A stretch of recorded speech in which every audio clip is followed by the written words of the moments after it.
Piece is full of all sorts of weapons. We're talking about everything from black blades like Mihawk's Yoru, to mechanical weapons like Vegapunk's Sea Beasts, to chemical weapons like Caesar's Shinokuni, and even the ancient weapons that can reshape the planet itself. And in this video, we are ranking the top 20 strongest weapons in all of One Piece. Make sure to like and subscribe, and let's get started. The lowest ranked weapon on our list at number 20 is Caesar Clown's Shinokuni. It is a chemical weapon of mass destruction whose name literally translates to Land of Death. It is unleashed by combining H2S gas with a certain pet smiley creature, and it spreads as a purple cloud which instantly petrifies any living being it touches. Now you may be thinking why such an effective weapon is at the very bottom of this list, and the main reason comes down to avoidability and reversibility. First of all, the speed at which the gas expands is actually not impressive compared to the current speed power creep in the story. If you're fast enough, you can simply outrun the cloud. Second, the petrification effect itself is not an instant kill either. The gas simply traps the victim inside an outer shell. So if your buddy gets caught, all you need to do is break them out of the shell within half a day and they'll live. Basically, while it was a big deal back during Punk Hazard, and it's still a big enough deal to get a spot in the top 20, it simply doesn't have the lethality needed to rank any higher. Moving to number 19, we have Vegapunk's Sea Beast weapons. These are sea beasts that were cybernetically modified by Vegapunk. He outfitted them with armor plating and advanced chest-mounted laser cannon systems, and they act as a fully automated perimeter defense that regularly sinks unauthorized ships approaching Egghead Island. This is a big deal because Egghead is located in the New World. Any pirate, marine, or world government ship traveling here is already resilient enough to survive the most dangerous sea in the world. Yet the sea beasts can easily rip them apart. This is why, even though CP0 managed to defeat 2 of the sea beast weapons, Lucci knew they couldn't save their actual ship. CP0 had no choice but to abandon their ship before the sea beasts destroyed it entirely. Now, while the sea beast weapons are effective in their own right, they lack the versatility and potential of our number 18 entry. Number 18, Polybuzz AI, the best weapon against boredom. And what do I mean by that? Well, for starters, this app allows you to chat with your favorite anime characters about anything you want. You can literally find yourself in all kinds of situations and discussions with anime characters, whether waifus, characters you look up to, or simply whether you want to just have some fun asking whatever question you want to an anime character of your choosing. Polybuzz AI does the trick. One of my favorite parts is the wide selection of anime characters they have, and with which you can chat for literally hours. Gojo, Zoro, Goku, or even your favorite waifus like Makima, Shinobu, and Nico Robin. Plus, even more than that, you can even build your very own AI characters, customize them the way you want, and start chatting with them about anything. Free, enjoyable, and the best part, as an anime fan, you will never get bored of it, as the selection of anime characters they have is honestly endless. Use code AKA8 to get access to 3 days premium membership completely free of charge. Use my link in the description down below to download Polybuzz Chat AI and start chatting with your favorite anime characters today. Believe me, you will not regret it. But now, let's get back to our video. We're talking about Usopp's Kuro Kabuto. Wait, what's Usopp doing on a list of the strongest anything in One Piece? Is his slingshot really that impressive? Good question. If you look at the Kuro Kabuto by itself, it is just an extendable slingshot. But when you consider the pop greens as a part of this weapon, genuinely deserves the number 18 spot. See, unlike the Sea Beast weapons, which are powerful but predictable, and unlike Shinokuni, which is deadly but situational, the Kuro Kabuto is an insanely unpredictable, long-range gimmick weapon that is an answer to most combat scenarios. Usopp has pop greens that can pierce opponents, ones that explode on impact, ones that release shockwaves like the Impact Wolf, and even plants like Devil and Rafflesia that trap and immobilize enemies. To add to this weapon also gives you insane utility. Usopp can create smoke screens to escape, drop trampoline-like pads to break a fall, or even use them for general utility, like when he brought out plant-based boats back in Punk Hazard. Plus, the attack potency of Usopp's weapon is higher than the Shinokuni or Sea Beast weapons. For example, with Skull Blast Grass, Usopp was able to completely blow up the upper half of Gunko's body, and later, he even visibly hurt Imu with the same attack, though in both cases, the regeneration kicked in immediately. And keep in mind that Usopp hasn't gotten his big moment of the Elbaf arc yet. Who knows what new trick he's gonna reveal in the climax? Overall, despite Usopp not getting as many feats as other Straw Hats post-time skip, Kuro Kabuto is still fully worthy of being on this list. It's a weapon that rewards creativity and always punches above its weight class. And fun fact, Usopp is the only slingshot user in all of One Piece. Moving on to number 17, we have Queen's Ice Oni Virus. First, let's look at how this compares to Queen's previous creation, the Mummy Virus. Back in the Udon prison situation, Queen introduced the pure horror that was the Mummy Virus. When someone was shot with a mummy bullet, the virus caused them to experience a burning fever, to bleed constantly, and to also dry out until they looked like a literal mummy. Plus, even a drop of sweat or a simple touch from an infected person would instantly pass the virus virus to someone else. Even Luffy, with his crazy poison resistance, was genuinely struggling once he got himself infected. But Queen's Ice Oni virus, his greatest masterpiece, is even crazier. The moment it enters the victim's body, it instantly drops their temperature to freezing levels. This extreme internal temperature triggers a surge of adrenaline, which boosts the victim's physical strength and speed. But the worst part is how it robs the victim of their sanity. It turns them into a mindless brute who attacks anyone in sight. This continues until they die from sheer exhaustion and hypothermia within exactly 1 hour. Honestly, if it wasn't for Chopper, the live floor in Onigashima would have looked like a scene from a seinen manga like Berserk. Now,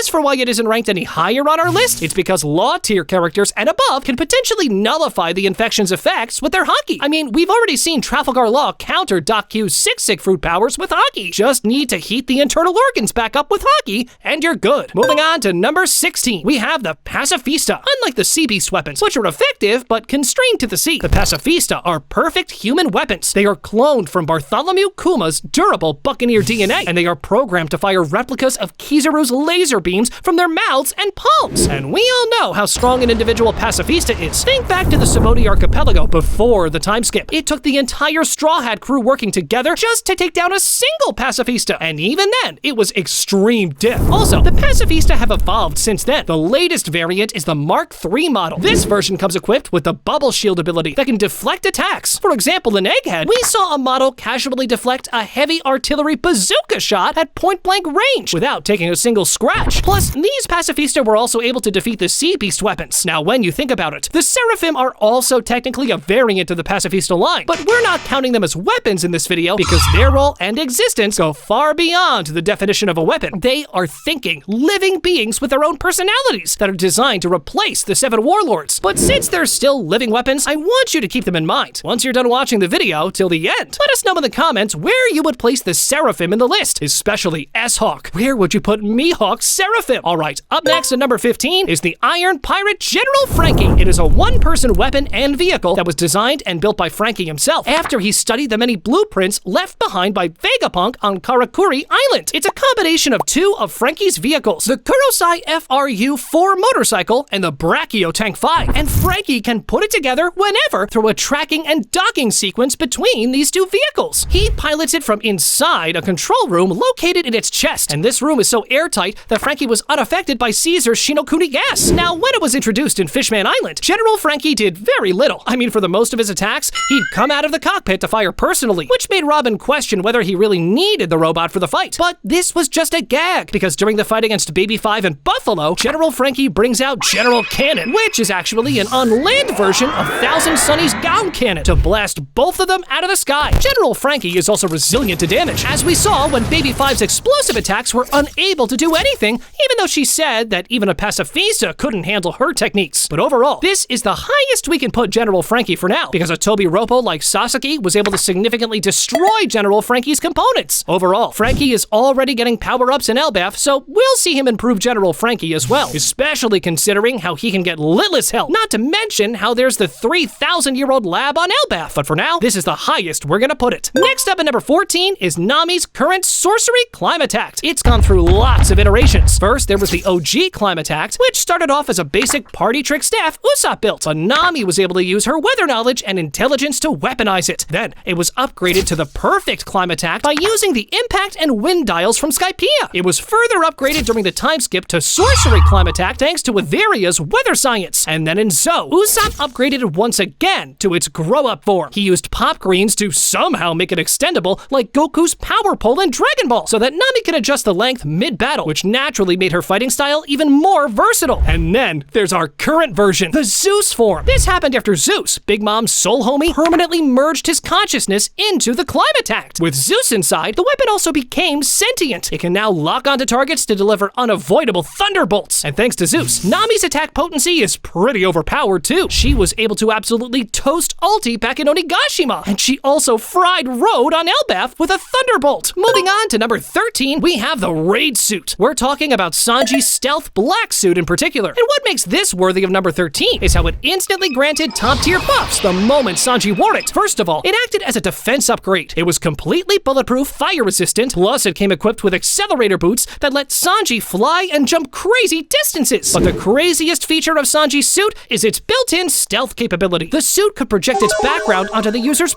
body to turn completely invisible to the naked eye. This basically gave Sanji the same ability as Shiryu's Clear Fruit. And we haven't even talked about just how wearing the suit a handful of times was enough to permanently trigger Sanji's Vinsmoke modifications. Of course, it wouldn't have worked if Zoro wore it, but even as a temporary Sanji exclusive weapon, the stealth black raid suit was an abnormally useful weapon. Next up is number 12, and the weapon we have here is Zoro's blade, Enma. Named after the mythical King of Hell, Enma is one of the 21 great swords. It's also the only one of Zoro's swords that we're including in the video. The reason is because even though the Wado Ichimonji is Zoro's most sentimental and important sword, both blades were created by the same swordsmith, Shimotsuki Kozaburo, and Kozaburo himself considered Enma to be his masterpiece, even when compared to Wado Ichimonji, which means it's the strongest of Zoro's current 3 swords. Now, before Zoro, Odin was the previous wielder, and he was also the only person who could successfully tame it. This brings us to Enma's rare and dangerous trait, its ability to draw out abnormal amounts of the user's haki. And it was also this ability that allowed Zoro to unconsciously channel his Conqueror's haki into Enma. Overall, Enma is a potent sword. It is at number 12 for now because Zoro still needs to turn it into a black blade. And until then, it ranks below the supreme grade blades, which are what we have next. Number 11 is the Shodai Kitetsu. This is the very first and most powerful of the cursed Kitetsu blades. It's wielded by Saint Ethan Baron v. Nusjiro, the only swordsman among the 5 elders. And we saw the scale of this blade's cutting ability when just a casual single swing from Nusjiro was able to cleanly slice Egghead Island's Labo face in half. That's a sword feat that rivals Mihawk casually cleaving the frozen mountain tsunami back during the Marineford War. Right above it at number 10, we have the Naginata Murakumogiri. This is unique because it's the only known supreme grade that is actually not a sword. It was wielded by the legendary Edward Newgate, aka Whitebeard, the strongest man in the world. And the Murakumogiri is a top-tier weapon, specifically forged to complement the destructive vibrations of Whitebeard's Tremor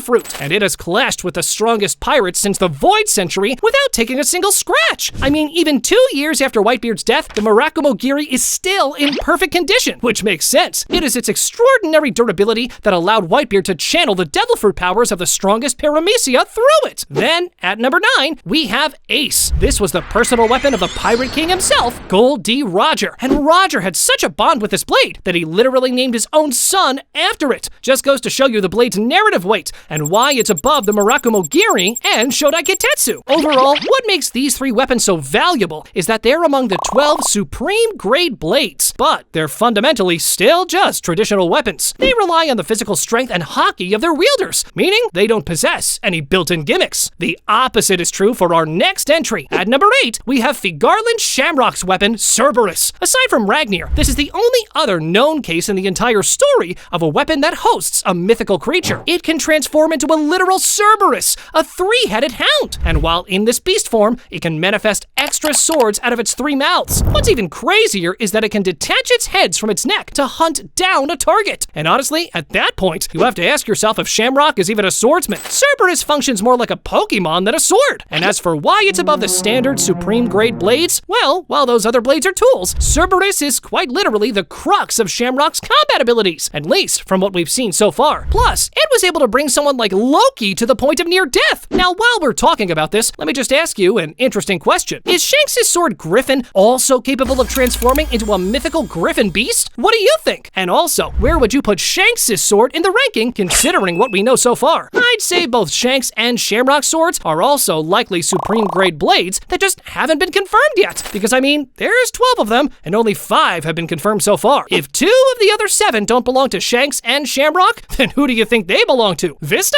Next, we know that the only blades above the supreme grade blades are the only 2 confirmed black blades. At number 7, we have the National Treasure of Wano, Shisui. This blade was permanently forged into a black blade through the countless battles of the god of the blade, Shimotsuki Ryuma. And right above it at number 6 is Mihawk's Yoru. This is the strongest sword in the narrative so far. Unlike Ryuma's Shisui, which was originally a great grade blade before turning black, Yoru was a supreme grade blade before Mihawk forged it into a black blade. This means that when compared to Shisui, Yoru is fundamentally a tier higher in base quality and lethality. Alright, it's now time for our top 5. This is where the list gets out of hand, because even the world's strongest sword couldn't make it into the top 5. Make sure you've liked and subscribed, and let's see what we've got here. At number 5, we have Emu's polearm. One end is a zigzagging blade, while the other is covered in Omen, the black flames, which Imu calls his military might. And what's interesting is that these flames can transform the other end into different kinds of weapons, like a sword staff, a mace, a cannon, or even a flail. And Imu has been insanely creative with how he uses it. Let me just explain some of his attacks, and you'll see why it's in the top 5, and above the weapons of characters like Mihawk, Roger, and Whitebeard. As of chapter 1188, we have seen Imu use 4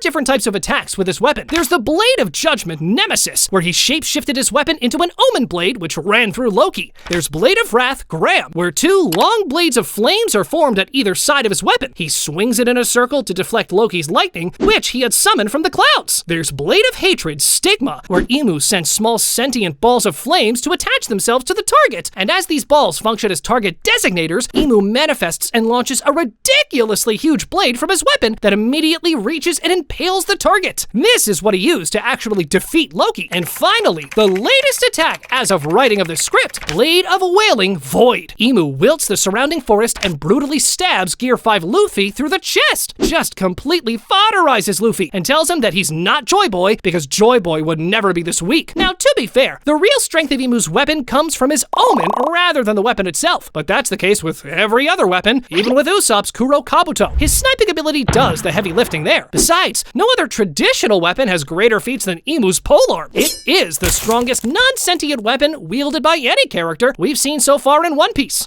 As for the strongest sentient weapon wielded by an individual, it's Loki's Ragnir, which is who we have at number 4. It's a warhammer that ate the mythical Zoan model Ratatasker a long time ago, and this living weapon has been guarding Elbaf's national treasure, the legendary Dragonfruit model Nidhogg, since the Void Century, or perhaps even earlier. Until Loki, no one was able to eat the fruit because no one was chosen by Ragnir. Even Harold, despite being equal to rocks in strength, only became confident about being able to eat the fruit after getting the Covenant Amp from Imu. Although you can argue that Harold likely never tried before, but keep in mind that Loki was chosen to eat the Devil Fruit. This could be a parallel to how the Nika fruit chose Luffy, or some other fate gimmick. But basically, the idea is that unless you are chosen, you won't be able to eat the fruit. So even if Harold had tried, Ragnir would not have let him. Now, as for Ragnir's Devil Fruit abilities, it's ice elemental powers, and his ice is so overpowered that once someone is frozen, only Ragnir himself can undo the ice. I mean, not even Imu, who is currently the strongest character we've seen, was able to do something about the frozen Gunko. Other than this, Ragnir can also use his ice to further amplify Loki's lightning. It's the strongest weapon so far that any character has wielded. And finally, time for the top 3. And obviously, you know what's coming up. It's the 3 ancient weapons. We're giving number 3 to Pluton. It's been sitting beneath the walls of Old Wano since the end of the Great War that happened in the Void Century, and Crocodile confirmed that a single shot from Pluton has enough destructive output to instantly destroy an entire island. To add to this, Pluton was considered so dangerous that the shipwrights who created it realized that the only way to counter Pluton, should it fall into evil hands, was another Pluton, which is why the blueprints were left behind in Water 7. Of course, Frankie burnt them, but he definitely has all of it memorized, and may eventually transform Thousand Sunny into Pluton, like many fans theorize. Now, number 2 is Poseidon. You see, while Pluton can one-shot islands, it's still a battleship that can be sabotaged or damaged, but Poseidon has the innate ability to command all the Sea Kings in the world. Now, you're gonna say that the Sea Kings are overrated. I mean, after all, Luffy easily one-shot the Lord of the Coast back in Chapter 1, and top-tier characters regularly treat them like fodder. But you have to look at the scale. The Sea Kings that pop up near the surface are nothing compared to the ones lurking 10,000 meters below the surface. The power scaling between them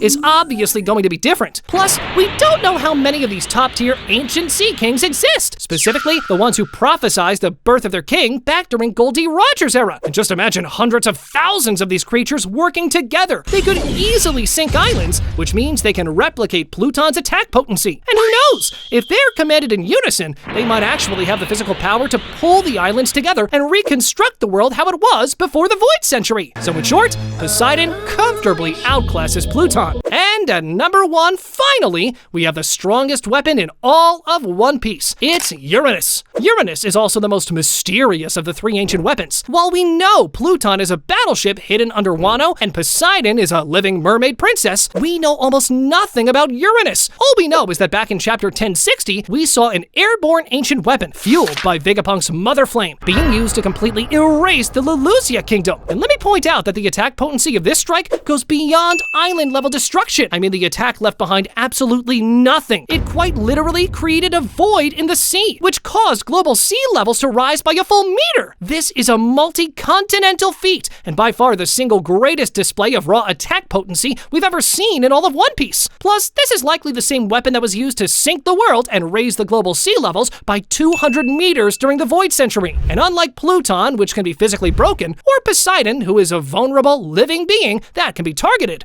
Uranus attacks from high up in the clouds. This makes it near impossible for anyone on the ground to do something about it once it's about to fire. Now, if we're being fair, the weapon used to destroy Leluzia has not been confirmed as Uranus, but all things considered, with how it attacks from the sky, and Uranus is named after the god of the sky, and how both Dr. Vegapunk and Emporio Ivankov believed an ancient weapon was responsible for Leluzia's destruction, Uranus is the only weapon that makes sense. Thanks for watching this video. Make sure you like and subscribe, and click on this video next for more awesome anime content. Go on, check it out.